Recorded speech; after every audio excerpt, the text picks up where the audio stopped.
Haleluya, haleluya, haleluya. Salam saudaraku. Ratapan 3:22 sampai 23. Sebab kebaikan Bapa Yahweh itu tidak pernah berhenti dan rahmatnya tidak pernah berkesudahan, selalu baru setiap pagi. Kita kembali mengucap syukur kita bisa bangun pagi kembali pada pagi hari, sesungguhnya semuanya oleh karena kebaikan dan rahmat Bapa Yahweh di dalam kehidupan kita. Renungan KPI Mayim Kaim pada hari Minggu tanggal 7 Maret 2021 atau pada tanggal 22 Adar 5781 yang merupakan terus kelanjutan pembacaan renungan Torah kita diambil dalam kitab Semot atau Keluaran 33 ayat 9 sampai 10 yang berkata demikian saudaraku. Dan terjadilah apabila Mose masuk ke dalam kemah itu, tiang awan itu akan turun dan berdiri di pintu kemah itu, dan berbicaralah dia dengan Mose. Dan seluruh bangsa itu akan melihat bahwa tiang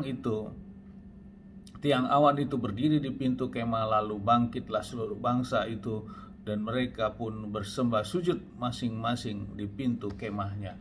Saudaraku, ini adalah di mana peristiwa saat Mose memimpin bangsa Israel saat dia sudah turun dari Gunung Sinai dan melihat kejadian patung lembu emas mereka. Mose marah dan terjadi pembunuhan kurang lebih 3.000 orang saat itu. Dan Mose tetap memimpin bangsa Israel ini saudaraku. Dan waktu-waktu saat Mose akan masuk ke dalam kemah itu, maka tiang awan turun saudaraku di pintu kemah itu. Maka di kemah kudus itu saudaraku, maka saat turun Mose berbicara dengan Bapa Yahweh. Dan saat bangsa Israel melihat hal itu, seluruh bangsa Israel keluar dari kemah mereka saudaraku, dan mereka bersujud di pintu kemah masing-masing mengarah kepada kemah pertemuan di mana Mose bersama dengan tiang awan yang turun itu saudaraku.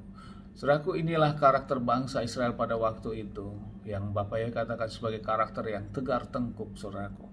Karena bangsa Israel melihat sosok pemimpin saudaraku. Dia bukan melihat bagaimana kebesaran Bapa Yahweh yang sudah menuntun mereka, yang sudah memimpin mereka dengan kuat-kuat, kuasa, gagah, dan kebesaran Bapa Yahweh, dengan mukjizat-mukjizat yang Bapa yang terus memimpin mereka. Bangsa Israel tidak melihat itu saudaraku. Bangsa Israel melihat kepada sosok Mosenya, Musanya saudaraku, sebagai pemimpin mereka. Tentu hal ini kita menjadi renungan bagi kita sebagai kita yang hidup di zaman sekarang ini.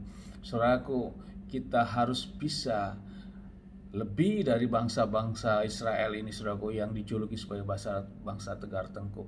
Dalam menjalani kehidupan iman rohani kita harus melihat kepada firman yang kita dengarkan saudaraku.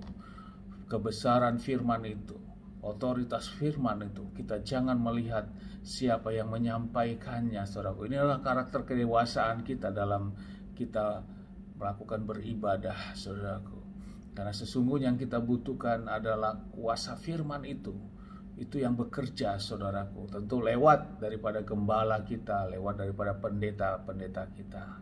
Namun kita tidak menyanjung tinggi kepada sosok pemimpin kita itu saudara, karena sesungguhnya dia adalah manusia, juga manusia biasa saudaraku, dan tentu bisa saja terjadi hal-hal yang tidak kita inginkan.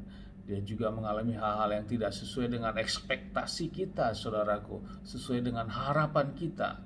Dan bila kita melihat orangnya, maka hal ini sering terjadi kekecewaan bagi kita. Sama seperti halnya bangsa Israel ini saudaraku, saat pemimpinnya tidak ada, mereka kehilangan arah, mereka kehilangan pemimpinnya. Padahal mereka dijelas yang memimpin mereka, menyertai mereka adalah kuasa Bapa Yahweh dengan mukjizat-mukjizatnya. Tapi mereka tidak lihat itu saudaraku, dia lihat Musanya saudaraku.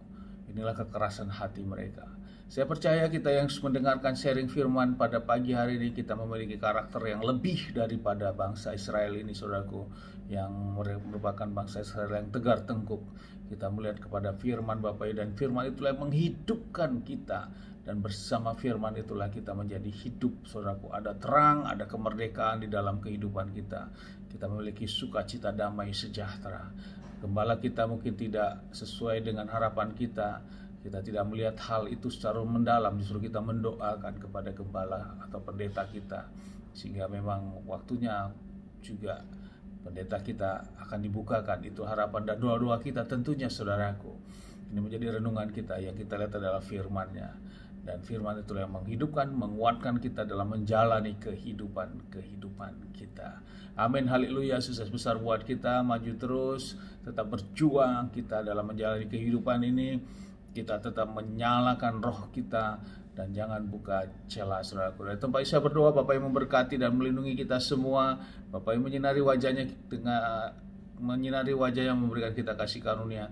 Bapak yang menghadapkan wajah yang memberikan kita damai sejahtera. Apa yang kita kerjakan, apa yang kita lakukan sepanjang hari, semua yang menjadi berhasil.